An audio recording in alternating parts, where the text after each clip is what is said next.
एक बार की बात है, एक गांव के किनारे एक पुराना सरकारी हॉस्पिटल खड़ा था। दीवारों पर काई जमी थी, खिड़कियों के शीशे टूटे हुए और दरवाजे हमेशा जंग लगे ताले से बंद। गांव वाले कहते थे, ये जमीन पहले कब्रिस्तान थी, जिसे तोड़कर हॉस्पिटल बना दिया गया। और फिर एक एक करके यहाँ अजीब मौतें हुईं। एक तूफानी रात गांव का लड़का रवि अपने दोस्तों को साबित करने के लिए हॉस्पिटल में घुस गया।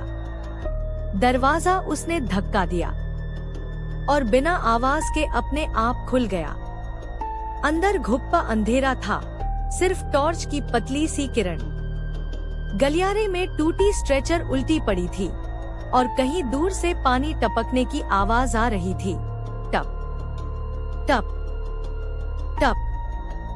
जैसे ही वह एक कमरे में गया, उसकी टॉर्च झिलमिलाई और बुझ गई। अंधेरे में किसी की भारी सांस सुनाई दी, पास आती हुई। फिर कान के बिल्कुल पास से आवाज आई, हम अभी भी जिंदा हैं। अचानक बिस्तर पर कुछ हिला, सड़ा हुआ चेहरा, सूखी आंखें और टेढ़ा सा मुंह, जिससे सिर्फ कराहने की आवाज निकली। रवि पीछे हटते ही गिर पड़ा और देखा कि फर्श पर खून की लकीरें हैं, जो अपने आप उसकी तरफ खिसक रही हैं। वह चीखते हुए भागा, लेकिन गलियारा लंबा होता गया।